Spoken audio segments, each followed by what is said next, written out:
कक्षा 7 और विषय पढ़ेंगे विज्ञान। विषय क्या पढ़ेंगे? विज्ञान। और विज्ञान के अंदर पढ़ेंगे कि पौधे जो होते हैं वो प्रकाश संश्लेषण की क्रिया कैसे करते हैं। प्रकाश संश्लेषण की क्रिया कैसे करते हैं, आओ देखें।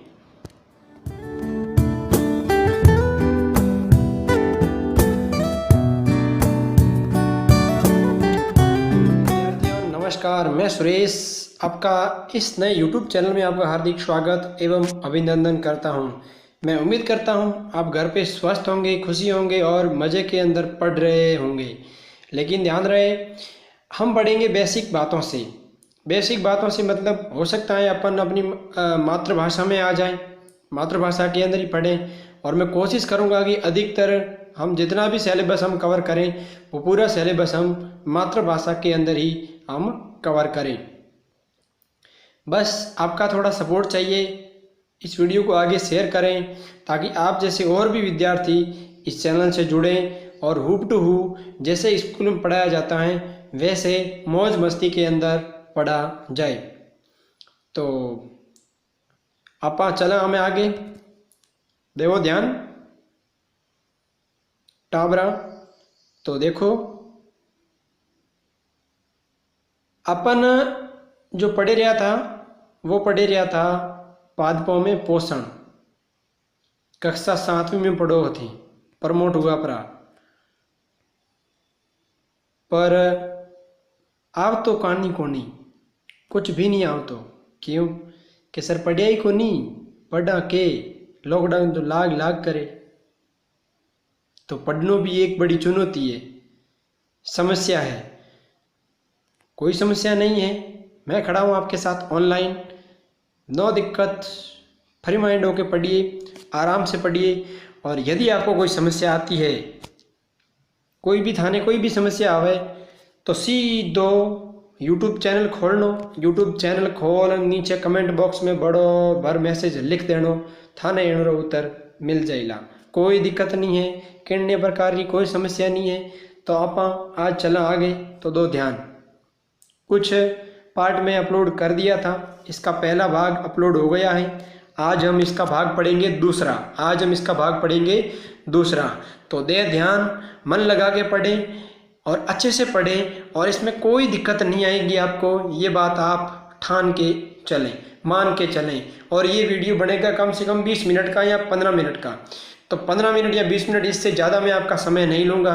तो जितने समय में आप वीडियो देखो वो वीडियो ध्यान देखो और मन लगान देखो। फालतू वाला कार्टून है, फालतू वाले जो वीडियो है वनों में अपना टाइम वेस्ट नहीं करना है। क्यों? क्योंकि आ टाइम बहुत अमूल्य है और इन टाइम रे मैं पढ़ियाऊँ खूब फायदो वेला, नहीं तो फोगट में पास हुआ कोई मतलब नहीं है। तो अपन थोड़ो ज्ञान भी वेणो सही जाए, अपनी प्रकृति अपनी संस्कृति आप थोड़ो ज्ञान अपने होनो जरूरी है। तो इन वास्ते आते थोड़ा पढ़ो और कोई भी समस्या आवे तो तुरंत कमेंट बॉक्स के अंदर कमेंट करो और आपको उसका रिप्लाई तुरंत मिल जाएगा। विश्वास रखो और मन लगा के पढ़ो। तो चलते हैं आगे बात करेंगे आगे। तो देखो आगे क्या है। हम पादपों में पोषण की विधियां पढ़ रहे थे। पादपों के अंदर पोषण की विधियां, पादपों में पोषण की विधियों के अंदर पहला हमने बात की थी, पहले हमने स्वपोषी, परपोषी, इन सब विषमपोषी, इन सभी के बारे में मैं बात कर चुका था। तो अभी अपन सीधी बात करेंगे प्रकाश संश्लेषण। पादपों में खाद्य संश्लेषण का प्रक्रम क्या है? पादप जो होते हैं उनके अंदर खाद्य पदार्थ, मतलब जैसे जो पौधे होते हैं, जैसे एक मनुष्य होता है तो जीव होता है तो उसको भी तो जिंदा रहने के लिए कुछ तो खाना पड़ता है। ठीक इसी प्रकार जो पौधे होते हैं उनको भी अपना भोजन बनाना पड़ता है। बस फर्क सिर्फ इतना है कि पौधे जो होते हैं वो अपना भोजन खुद बनाते हैं और मनुष्य जो होता है वो भोजन के लिए दूसरों पर निर्भर रहता है। मतलब आत्मनिर्भर नहीं है, मतलब भोजन के लिए इधर उधर तलाशता रहता है, तब जाके उसको भोजन, मनुष्य को भोजन मिलता है। लेकिन जो पौधे होते हैं इनको कहीं जाने की जरूरत नहीं होती है। ये अपना भोजन क्या करते हैं? स्वयं बनाते हैं। स्वयं बनाते हैं। इतनी तो बात आपको ध्यान में आई होगी। अब बात करते हैं प्रकाश संश्लेषण क्या होता है। अब प्रकाश संश्लेषण क्या होता है भाई, यही तो होता है भोजन जो पौधे बनाते हैं, जो पौधे क्या करते हैं, बनाते हैं। तो देखो, पत्तियों द्वारा खाद्य फैक्ट्रियाँ हैं। एक पादप होता है, उसकी जो पत्तियाँ होती हैं ना वो खाद्य फैक्ट्रियाँ होती है। फैक्ट्री के अंदर विभिन्न प्रकार के उत्पादन होता है। क्या होता है, उत्पादन होता है। ठीक इसी प्रकार जो पौधे होते हैं ना, पौधों के अंदर जो एक पौधा होता है उसके अंदर जो ये पत्तियाँ होती है ना, ये पत्तियाँ क्या होती है, उसकी फैक्ट्री होती है। क्या होती है, फैक्ट्री होती किसकी है, भोजन बनाने की। क्यों, क्योंकि पत्तियों के द्वारा क्या बनता है, भोजन। पत्तियों के द्वारा क्या बनता है, भोजन। अतः सभी कच्चे पदार्थ पत्तियों तक पहुंचने चाहिए। अतः जितने भी कच्चे पदार्थ होते हैं वो सारे के सारे कहाँ पहुंचने चाहिए, पत्तियों तक। यदि वही कच्चे पदार्थ अगर पत्तियों तक नहीं पहुंचेंगे, जैसे कच्चे पदार्थ में क्या क्या आएगा देखो, जैसे जल, खनिज लवण और CO2 और CO2,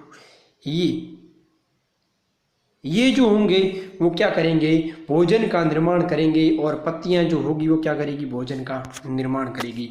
उनके लिए भोजन बनाने के लिए ये कच्चे जो पदार्थ होते हैं, ये कच्चे पदार्थ पत्तियों तक पहुंचने चाहिए। अगर मान लो जल है, खनिज लवण है, CO2 है, अगर ये पत्ती तक नहीं पहुंचती है, और इसके साथ में एक और होता है जिनको बोलते हैं प्रकाश, सूर्य का प्रकाश। अगर मान लो ये पत्तियों तक नहीं पहुंचता है तो क्या होगा, भोजन नहीं बनेगा। अगर भोजन नहीं बनेगा तो पौधे की जो वृद्धि होगी वो क्या हो जाएगी, रुक जाएगी। पौधे की वृद्धि होगी वो क्या हो जाएगी, रुक जाएगी। इस बात का ध्यान रखें। वो जो जानना चाहता है कि जड़ द्वारा अवशोषित जल एवं खनिज पत्तियों तक किस प्रकार पहुंचते हैं।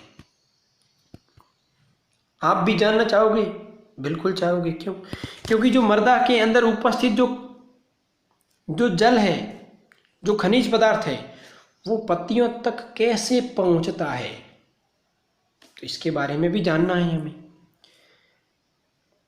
मूल द्वारा कैसे अवशोषित किए जाते हैं और कैसे पहुंचते हैं, उनके अंदर क्या होती है, जड़ें। क्या होती है, जड़ें।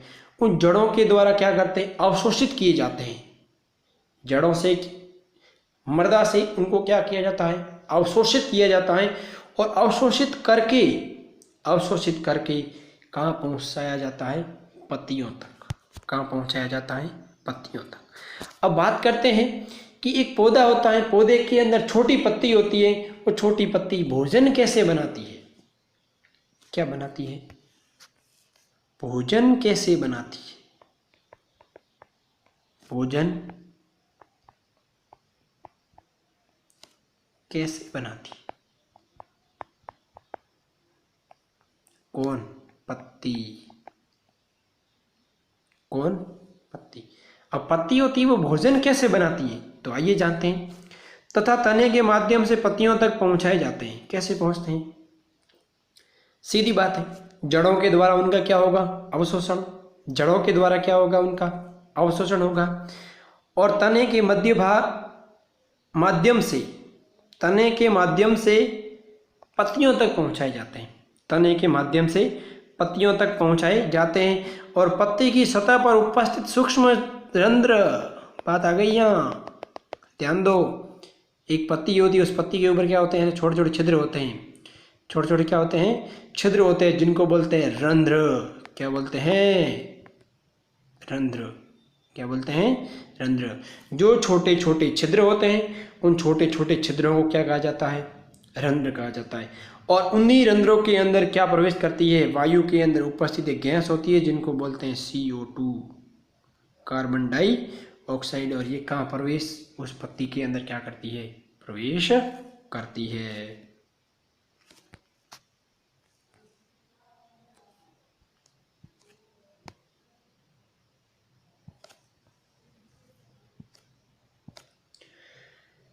देखो, कोशिकाएं प्रवेश करती है। उसके बाद देखते हैं, इसके बाद देखते हैं, ये जो आया है ना, इसको पढ़ लेते हैं एक बार। तो ध्यान देते हैं कि क्या है ये मटेरियल, ये भी क्या है, ये भी अपने काम की चीज़ है। तो देख लेते हैं। आपने देखा है कि इमारतें ईंटों से बनती है। एक बड़ा भवन किससे बनता है? ईंटों से। आई बात समझ में? किससे बनता है? ईंटों से बनता है। इसी प्रकार सजीव का शरीर सूक्ष्म इकाइयों से बनता है। इसी प्रकार जो सजीव है उसका जो शरीर है, सजीव का मतलब आप खुद, आपका शरीर किससे बना है? छोटी छोटी सूक्ष्म इकाइयों से। किससे बना है? छोटी छोटी सूक्ष्म इकाइयों से बना है, जो क्या कहलाती है? कोशिका कहलाती है। क्या कहलाती है? कोशिका कहलाती है। और कोशिका को सूक्ष्मदर्शी के द्वारा देखा जा सकता है। और कोशिका होती है, उस कोशिका को सूक्ष्मदर्शी के द्वारा देखा जा सकता है। और कुछ जीव मात्र एक कोशिका से बने होते हैं। जो कोशिका एक पतली बाह्य संरचना द्वारा घिरी रहती है। कुछ जीव होते हैं वो मात्र एक कोशिका से बने होते हैं। और कुछ जीव ऐसे होते हैं जो एक कोशिका से न होकर एक से अधिक कोशिका से बने होते हैं। उन्हें बहुकोशिकीय जीव कहते हैं। कोशिका पतली बाह्य संरचना द्वारा घिरी होती है, जिन्हें कोशिका झिल्ली कहते हैं। जिन्हें क्या कहते हैं? कोशिका झिल्ली। ये जो कोशिका होती है एक बाहरी संरचना के द्वारा क्या होती है? ये कोशिका क्या होती है? इस तरह से क्या होती है? बाहरी संरचना से क्या रहती है? घिरी रहती है, जिन्हें क्या कहते हैं? कोशिका झिल्ली कहते हैं। इसमें केंद्रक में उपस्थित एक सुस्पष्ट संरचना भी होती है, जिन्हें क्या कहते हैं? केंद्रक कहते हैं। ये जैसे ये कोशिका है, इस कोशिका के ये अंदर एक उपस्थित, ये जो आपको दिख रहा है ना, ये वाला, ये वाला, ये दिख रहे हैं ना, ये एक संरचना होती है, सुस्पष्ट संरचना होती है, जिन्हें केंद्रक कहलाती है। जो क्या कहलाती है? केंद्रक कहलाती है। केंद्रक के चारों ओर जेली के समान पदार्थ घिरा रहता है, जिन्हें क्या कहते हैं? कोशिका द्रव्य। जिन्हें क्या कहते हैं? कोशिका द्रव्य कहते हैं। एक बात मैं आपको समझाता हूँ। जैसे मान लो ये आपकी कोशिका है, ये क्या है? कोशिका है। इस कोशिका के अंदर ये एक छोटा सा भाग है, तो बाहर की तरफ जो ये है, ये तो क्या कहलाएगी? कोशिका झिल्ली। ये क्या कहलाएगी? कोशिका झिल्ली। और ये जो अंदर वाला भाग, ये जो दिख रहा है, सुस्पष्ट जो संरचना दिख रही है, ये क्या कहलाएगा? केंद्रक। और यहाँ पर जो भरा रहेगा, जो यहाँ पर जो भरा रहेगा, यहाँ पर जो क्या रहेगा?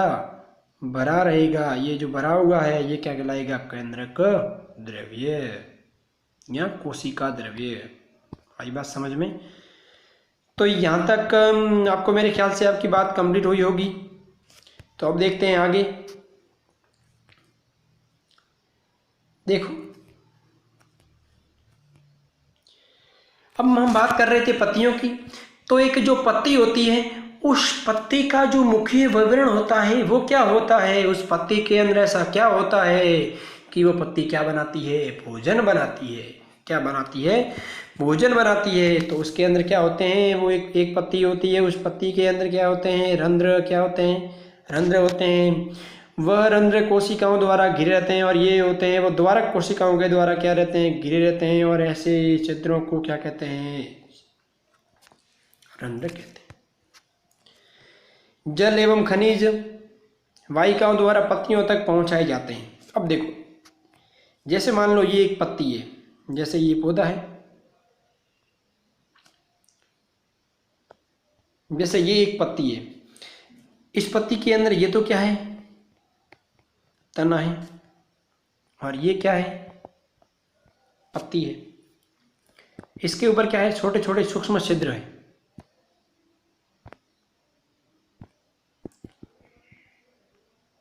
छोटे छोटे सूक्ष्म क्या है? छिद्र है। इन छिद्रों के माध्यम से तो क्या प्रवेश करेगी? CO2। क्या प्रवेश करेगी? CO2। वो क्या प्रवेश करेगा? प्रकाश। CO2 वो क्या प्रवेश करेगा? प्रकाश। और इधर से क्या आएगा? एक तो आएगा H2O, और क्या आएंगे? खनिज। क्या आएंगे? खनिज।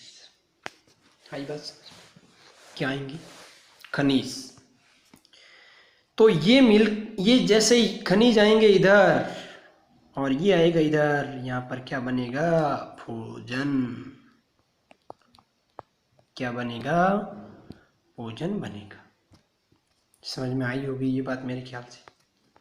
होता है नहीं होता है ऐसे प्रक्रिया। एक पत्ती होती है, उस पत्ती के अंदर जड़ों के माध्यम से तने से होता हुआ क्या आएगा, खनिज लवण क्या आएंगे, खनिज लवण क्या आएंगे, खनिज लवण।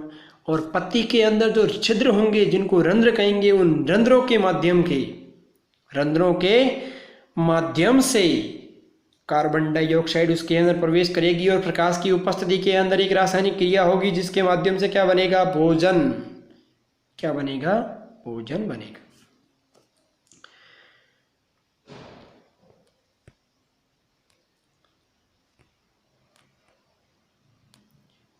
ये वाहिका नली के समान होती है तथा जड़, तना, शाखाओं एवं पत्तियों तक फैली होती है। पोषकों को पत्तियों तक पहुंचाने के लिए ये वाहिकाएं सतत मार्ग बनाती हैं और पादपों में पदार्थों के परिवहन के विषय में अध्याय 11 में पढ़ेंगे। 11 अध्याय भी पढ़ेंगे जिसमें पादपों के परिवहन के बारे में हम चर्चा करेंगे।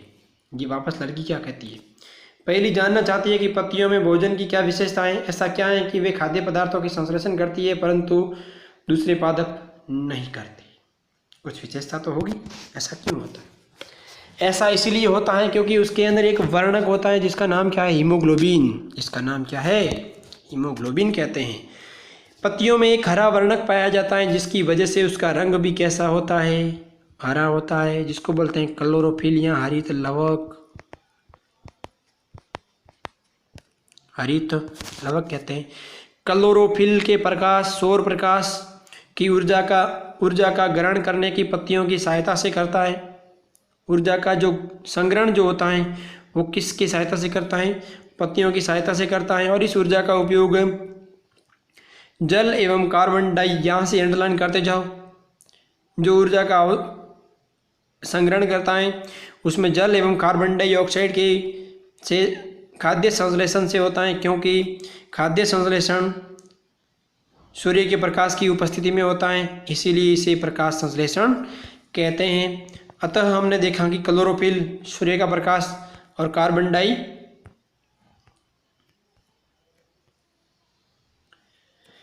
डाइऑक्साइड एवं जल प्रकाश संश्लेषण के लिए क्या होते हैं, आवश्यक होते हैं। ये घटक होते हैं, वो 4 घटक आवश्यक हैं। 4 घटक कौन कौन से, कार्बन डाइऑक्साइड, जल और प्रकाश और खनिज, ये आवश्यक होते हैं। इस पृथ्वी पर एक अद्वितीय प्रक्रम है और पत्तियों द्वारा सौर ऊर्जा संग्रहित की जाती है तथा पादप के खाद्य के रूप में संचित हो जाती हैं। अतः सभी जीवों के लिए सूर्य की ऊर्जा का चरम स्रोत है। यानी कि जो सभी जीव होते हैं उनको ऊर्जा का एक मुख्य जो स्रोत है वो कौन है, सूर्य है। कौन है, सूर्य है। सूर्य जो है वो क्या है, संपूर्ण ऊर्जा का मुख्य स्रोत है। जो भी जीव है उनके लिए जो ऊर्जा का स्रोत है वो कौन है, सूर्य है। क्या आप कल्पना कर सकते हैं कि प्रकाश संश्लेषण नहीं होगा तो क्या होगा? क्या आप कल्पना कर लें कि अगर प्रकाश संश्लेषण नहीं होगा तो क्या होगा? हम कल्पना कर सकते हैं कि अगर कोई प्रकाश संश्लेषण क्रिया नहीं होती है तो कोई भी पदार्थ के लिए खाद्य पदार्थ का संग्रहण नहीं होगा। खाद्य पदार्थ का संग्रहण नहीं होगा तो आर्थिक स्थिति में कमी आएगी और खाद्य पदार्थ उपलब्ध नहीं होगा, जिसकी वजह से जीवों के जो सजीव होंगे, सभी जीव होंगे, उनके अस्तित्व पर क्या आएगा, खतरा मंडराएगा। प्रकाश संश्लेषण न होने की स्थिति में, इसका उत्तर जान लो। प्रकाश संश्लेषण की न होने की स्थिति में खाद्यान्न उपलब्ध नहीं होंगे और सभी जीवों का अस्तित्व प्रत्यक्ष या परोक्ष रूप से पादपों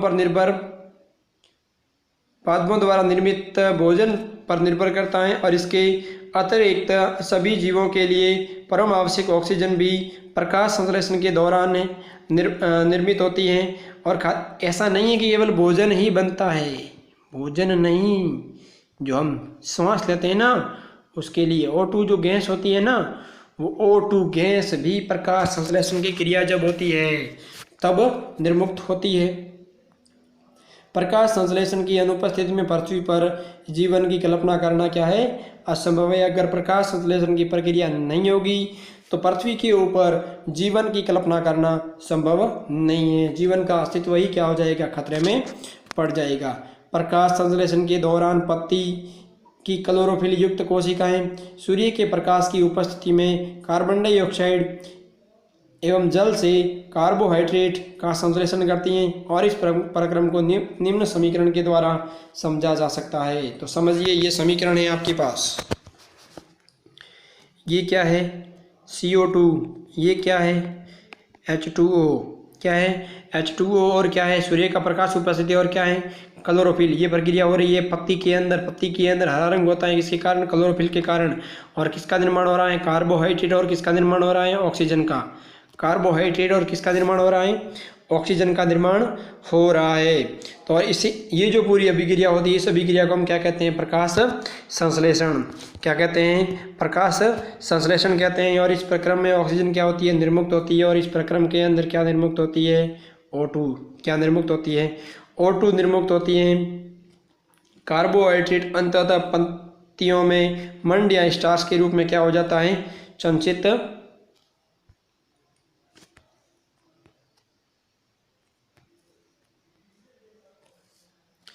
संचित हो जाते हैं। और पत्तियों में स्टार्च की उपस्थिति में प्रकाश संश्लेषण के प्रक्रम संपन्न होना दर्शाता है। और स्टार्च भी एक प्रकार का कार्बोहाइड्रेट है। और स्टार्च भी जो होता है वो एक प्रकार का क्या होता है?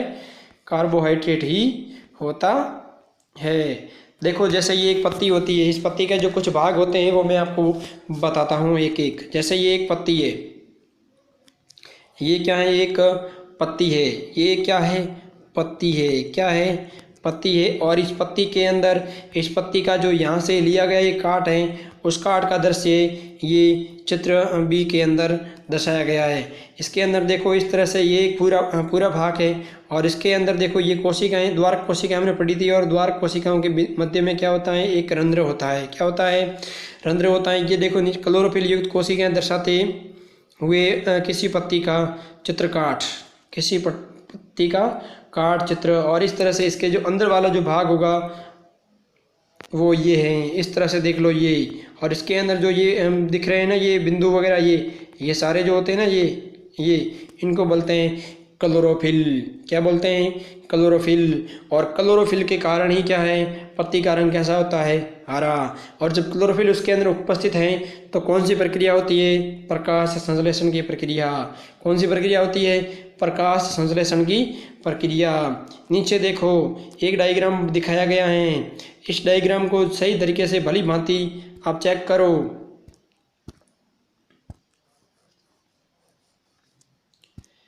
देखो, ये डायग्राम क्या दर्शाता है? इस डायग्राम से क्या समझ आता है? कुछ समझ में आ रहा है? ये डायग्राम आप देख रहे हो, इस डायग्राम से कुछ भी यदि आपको समझ में आ रहा है तो कमेंट बॉक्स के अंदर कमेंट जरूर करिए। कमेंट करना बिल्कुल न भूलिए। देखो, ये चित्र आपने देखा होगा किताब के अंदर। देखो ध्यानपूर्वक, सही समझ के देखो, किताब के अंदर पूरी तरह से देखो। देखो, मैं 2 मिनट के लिए रुकता हूँ।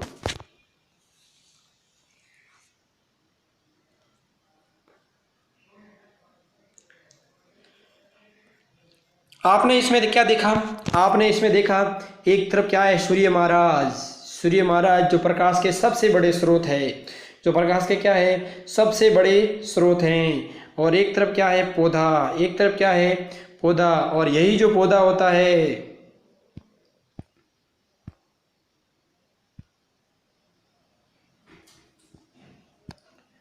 एक तरफ क्या है? पौधा। एक तरफ क्या है? पौधा। और यही जो पौधा होता है, वो पौधा क्या करता है? पौधा क्या करता है? देखो, ये है वातावरण। ये क्या है? वातावरण। और वातावरण के अंदर कौन सी गैस मौजूद है? CO2। कौन सी गैस मौजूद है? CO2। अब सूर्य का प्रकाश भी पत्ती पर आ रहा है और CO2 गैस भी कहाँ आ रही है? पत्ती के ऊपर। पत्ती के ऊपर क्या पाए जाते हैं? रंध्र। क्या पाए जाते हैं? रंध्र। उन्हीं रंध्रों के द्वारा पत्तियों के द्वारा क्या होता है? उनका अवशोषण। क्या होता है? अवशोषण। सामान्य डायग्राम आप देखे होंगे।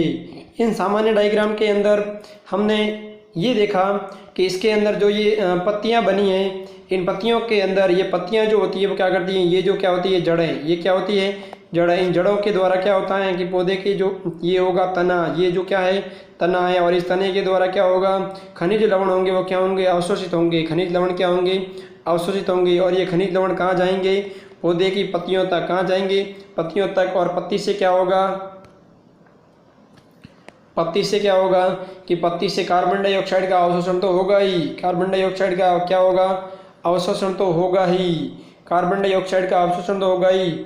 उस अवशोषण के साथ साथ में क्या होगा, कार्बन डाइऑक्साइड के अवशोषण के साथ साथ में क्या होगा कि इसके अंदर क्लोरोफिल जो कोशिकाएं होगी वो क्या करेगी, प्रकाश संश्लेषण की प्रकाश, सूर्य के प्रकाश की उपस्थिति के अंदर क्या बनाएगी, भोजन, क्या बनाएगी, भोजन। और यही जो भोजन होगा वो भोजन किसके पास आएगा, पत्तियों के माध्यम से क्या आएगा, मंड, मंड का मतलब होता है स्टार्च, मंड का मतलब क्या होता है, स्टार्च के रूप में भोजन की जो होगा वो पौधे के प्रत्येक भाग तक पहुँचेगा। इस तरह से देखो एक महत्वपूर्ण जो पॉइंट है वो भी मैं आपको बता देता हूँ। अगर पूछे कि पौधे श्वसन के रूप में कौन सी गैस ग्रहण करते हैं तो आपको कहना है O2, क्या कहना है, O2। और अगर पौधे पूछे कि पौधे जो होते हैं वो श्वसन के रूप में कौन सी गैस ग्रहण करते हैं तो कहना है आपको O2। और अगर पूछे कि पौधे प्रकाश संश्लेषण में कौन सी गैस ग्रहण करते हैं तो कहना है CO2, क्या कहना है,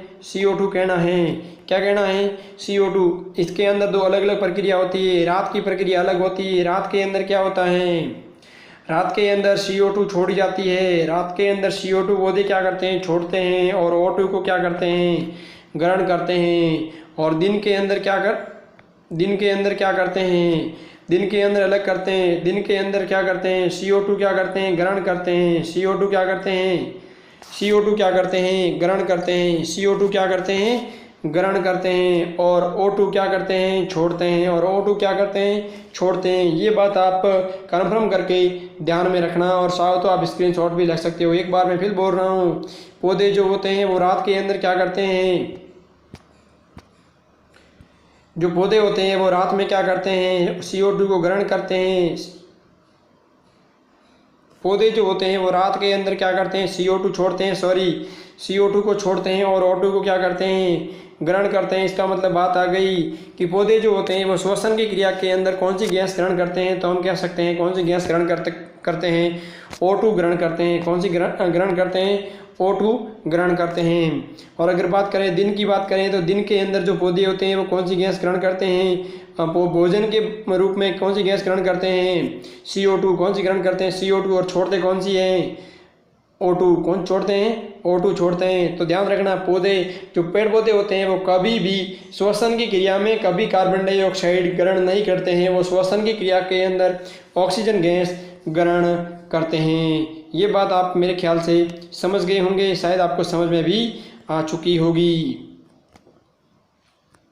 तो देखो चलते हैं आगे।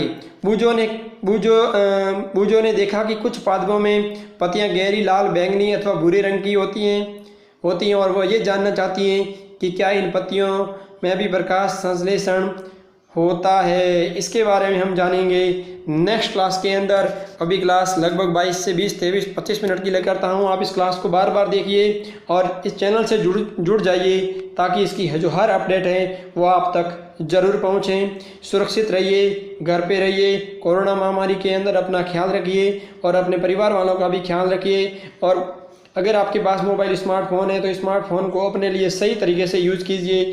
फालतू के वीडियो ना देखें। फालतू के वीडियो देखने से आपकी आँखों के अंदर खराबी उत्पन्न हो सकती है, जिसकी वजह से आपको आगे आने वाले समय के अंदर कमजोरी का सामना करना पड़ सकता है।